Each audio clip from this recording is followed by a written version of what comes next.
Two-tier cake tayo for today's video. Ayan, medyo nasasanay na tayo sa ganitong way, no? Yung i-stack muna natin siya bago tayo mag-icing. Dati kasi hirap na hirap ako kapag ganito nga yung ginagawa ko. Pero ngayon, medyo nagagamay-gamay ko na siya. At saka napansin ko din kasi kapag nakastack na yung cake bago tayo mag-final frosting, mas madali natin siyang mapantay or mahahabol natin siya kapag hindi nga pantay yung cake. Kapag kasi na-icingan mo na parehas yung cake, tapos dun mo pa lang sila pagpapatungin, ewan ko kung ako lang ba, pero lagi talagang hindi siya pumapantay. Yung pantay naman siya pag tiningnan mo, nung magkahiwalay pa sila, pero nung pinagpatong mo na, hindi talaga. Ano na namang iniisip mo sa pagpantay na yan? Nasa cake tayo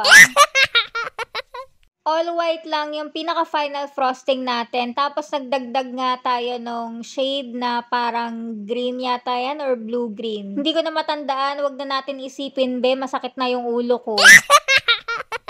Tapos, nag-add lang tayo ng mga chocolate drips sa sides niya. Hindi natin bubuuin kasi yung inspo na binigay sa atin, sa gilid lang talaga. Bale, ang size ng cake natin dito, 8x4 yung bottom, tapos 6x4 yung top. Pero dahil nga may mga filling siya, naging 8x5 na, tapos 6x5 yung top. Tapos yung mga dinidikit natin sa body ng cake na hexagon tama, diba? Fondant yan. Yan lang naman yung fondant topper niya. Tapos yung iba, puro printed na. Yung pinaka-design pala natin, dun sa body ng cake, bale nag-wisik lang tayo dyan ng black food color. Gel po ang gamit ko kasi para hindi siya tumulo. Tapos yung yellow naman, gold talaga yan. Iba lang talaga yung color niya dito sa video natin. Bale, gold luster dust yan na dinilute natin sa gin, tapos saka natin winisik dun sa cake. Dun sa pinang drip ko, bale, beryls pa rin ang ginamit ko dyan, yung dark chocolate compound. Kapag konti lang yung kailangan ko, konti lang yung minimelt ko, tapos tinatansya-tansya ko na lang yung tubig kung anong consistency yung gusto kong pang drip. First time ko din gumawa ng ganitong theme na 2-tier, tapos ang mga topper is PSP. So siguro ang celebrant natin mahilig sa online games. Bale, may kasama din pala tong 12 pieces na cupcake. Hindi ko na nga lang alam kung saan na nakarating yung video kasi hindi ko na mahanap kaya hindi ko na maisasama dito. Happy 30th birthday, Ma'am Jesslyn! Charot lang pala na hindi ko makita. Eto na pala yung kasama niya na 12 pieces na cupcakes. Kung nagustuhan mo din tong cake na ginawa natin ngayon, huwag kalimutan i-hit ang follow button at baka naman po ma-share nyo pa tong video.